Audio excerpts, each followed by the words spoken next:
नमस्कार दोस्तों। यदि आप लोग एक एईपीएस संचालक हैं तो आपके लिए आरबीआई ने एक नया गाइडलाइन जारी किया हुआ है जिसे आप सभी लोगों को समझना काफी ज्यादा आवश्यक है। काफी ज्यादा दोस्तों ट्रांजैक्शन फेल्ड होने की समस्याएं आती हैं या बैलेंस डिडक्ट होने की समस्याएं आती हैं। इन सभी चीजों को लेकर के आरबीआई का ये जो गाइडलाइन है बहुत ही ज्यादा खास है। अगर आप लोग इसको अच्छी तरह से समझ लेते हैं तो आपका एईपीएस संचालन बहुत अच्छे तरीके से होगा। किसी टाइप की कोई रुकावट आपको झेलनी नहीं पड़ेगी। दोस्तों सबसे पहले एक मैटर को समझने की कोशिश कीजिए।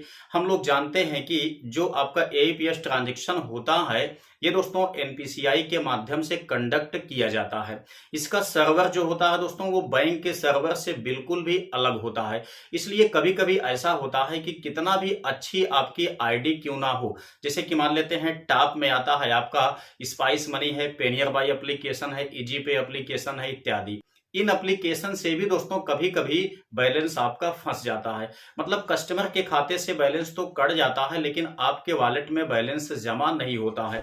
तो ऐसे में क्या होता है कि कस्टमर और आपके बीच में थोड़ा से अनबन हो जाती है उस बैलेंस को लेकर के। समस्या ये आ जाती है कि अगर दोस्तों कस्टमर के अकाउंट से बैलेंस कट गया आपके विड्रॉ करते टाइम तो उसके पास मैसेज पहुंच जाता है कि उसका बैलेंस डिडक्ट हो गया है। लेकिन प्रॉब्लम इस बात के लिए खड़ी होती है कि आपके वॉलेट में वो पैसा अभी जमा नहीं हुआ है। तो कस्टमर को आप बैलेंस देंगे क्यों? ठीक है, लेकिन कस्टमर को पता चल गया है कि उसके अकाउंट से पैसा कट गया है तो वो बिना लिए पैसा जानना नहीं चाहता है। तो इसी में काफी बड़ी समस्या खड़ी हो जाती है। इसी चीज को देखते हुए आरबीआई ने यहाँ पे जो नया गाइडलाइन जारी किया हुआ है ये दोस्तों बहुत ही काम का गाइडलाइन है। अगर आप इसका पालन करते हैं तो ये मान के चलिए कि आपके पास कोई भी एईपीएस आईडी हो, चाहे नई हो, चाहे फेमस हो, चाहे ओल्ड हो, कैसी भी एईपीएस आईडी क्यों ना हो, सभी से आप ट्रांजैक्शन बिंदास कर सकते हैं। बैलेंस के फंसने की प्रॉब्लम आपको कभी फेस करनी नहीं पड़ेगी। तो आइए दिखाता हूं कि वो गाइडलाइन क्या है। आप सभी लोगों को दोस्तों इस गाइडलाइन का पालन करना आवश्यक है। दोस्तों यहाँ स्क्रीन पे आप लोग देख सकते हैं आरबीआई की ये जो गाइडलाइन है बहुत अहम है। कहा गया है कि आधार एईपीएस के माध्यम से पैसा निकालने से पहले ध्यान दें। आपको दोस्तों ये जो यहाँ पे पोस्टर में देने वाला हूं आप लोगों को इसे अपने शॉप पे लगाना है, लेकिन सबसे पहले इसमें मैटर क्या दिया है आरबीआई ने उसे आप लोग समझ लीजिए।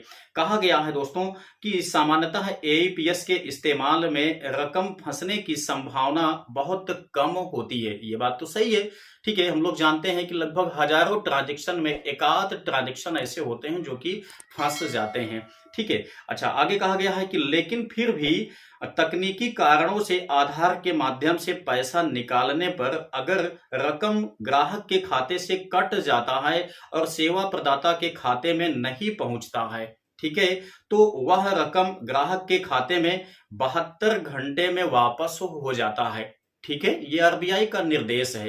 भाई हम लोग जानते हैं कि जब कस्टमर के अकाउंट से बैलेंस को विड्रॉ करते टाइम उसके अकाउंट से बैलेंस कट गया है, आपके वॉलेट में नहीं जमा हुआ है, तो ऐसे में आपको भी काफी टेंशन रहती है कि बैलेंस अगर उसके खाते से कटा है तो पता नहीं हमारे वॉलेट में जमा होता है या कस्टमर के अकाउंट में जमा होता है। ठीक है, अगर आप बैलेंस कस्टमर को दे भी देते हैं तो इसकी क्या गारंटी है कि आपके वॉलेट में पैसा आ जाएगा।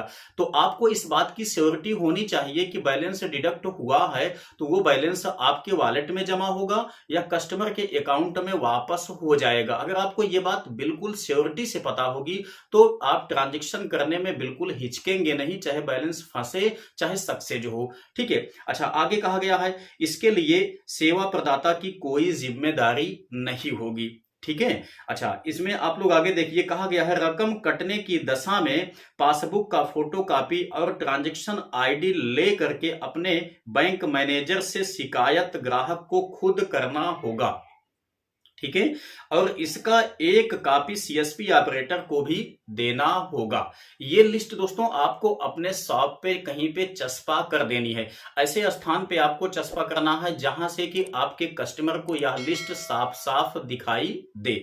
अच्छा आगे देखिए क्या कहा गया है, ग्राहक उपरोक्त सेवा शर्तों को समझने के बाद ही अपने विवेक से एईपीएस का इस्तेमाल करें। ठीक है। तो ये दोस्तों एक बड़ी गाइडलाइन है आरबीआई का, आप नीचे यहां पे देख सकते हैं, साफ साफ कहा भी गया है कि आरबीआई की गाइडलाइन के अनुसार, ठीक है। तो ये एक आरबीआई की बहुत ही खास गाइडलाइन है आप सभी एईपीएस संचालकों के लिए।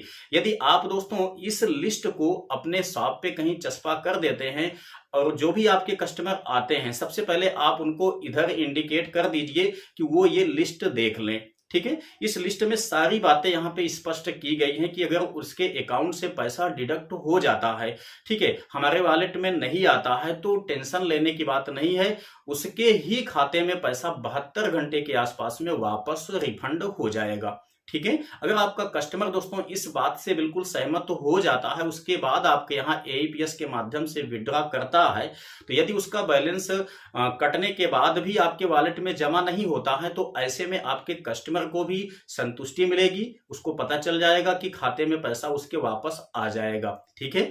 नहीं आता है तो आप दोस्तों यहाँ पे इस बात के लिए भी श्योरिटी ले सकते हैं कि 72 घंटे के बाद यदि पैसा आपके खाते में नहीं जाता है तो हमें अपना आप पासबुक चेक करवा दीजिएगा, मिनी स्टेटमेंट नहीं जाएगा तो पैसा हम रिफंड कर देंगे। लेकिन दोस्तों आपको भी एक बात ध्यान रखना होगा कि आपको भी एक कॉपी उससे वापस ले लेना है, ताकि आप अपने एईपीएस एप्लीकेशन में ये आईडी लेकर के एक कंप्लेन फाइल आप भी कर सके उस दशा में जब उसके खाते में पैसा रिफंड नहीं होगा तो, ठीक है। यदि आप इस नियम का पालन करते हैं दोस्तों, तो ये मान के चलिए कि आपको बिल्कुल भी एईपीएस ट्रांजैक्शन करने में कोई दिक्कत, कोई रुकावट का सामना आपको नहीं करना पड़ेगा, ना तो आपके किसी भी कस्टमर से आपकी कभी झड़प होने की पॉसिबिलिटी बनेगी। जब सारी बातें स्पष्ट होगी तो कस्टमर चीजों को समझेगा, उसे भी पता रहेगा कि पैसा उसके खाते में वापस लौट आएगा 72 घंटे में, ठीक है। तो आपको कोई दिक्कत नहीं होगी। आईडी आप चाहे कोई सा भी क्यों ना चलाते हैं, ठीक है, चाहे कितना, जैसे मैंने आपको पहले बताया कि चाहे कितना भी फेमस और बढ़िया आईडी क्यों ना हो, spice money, Payeer by, easy पे जैसा, लेकिन दोस्तों उसमें भी आपका बैलेंस कभी कभी फंस जाता है, ठीक है। तो आपको ये बात अपने कस्टमर को भी बताना है, ये लिस्ट को भी वहां पे चिपका देना है। ये आरबीआई का बहुत ही अहम नियम है। मैं दोस्तों इस लिस्ट को आपके सामने यहाँ पे दे रहा हूं बहुत बढ़िया फॉन्ट में, ताकि आप लोग इसको चाहें तो स्क्रीनशॉट ले सकते हैं। तो उम्मीद करते हैं कि इस अपडेट से आप बिल्कुल भी वाकिफ हो चुके होंगे। अगर वीडियो पसंद आया है तो लाइक कर दीजिएगा, अपने दोस्तों के बीच में भी इस जानकारी को शेयर अवश्य कर दीजिएगा। तो चलिए मिलते हैं नेक्स्ट वीडियो में नई जानकारी के साथ, तब तक के लिए जय हिंद।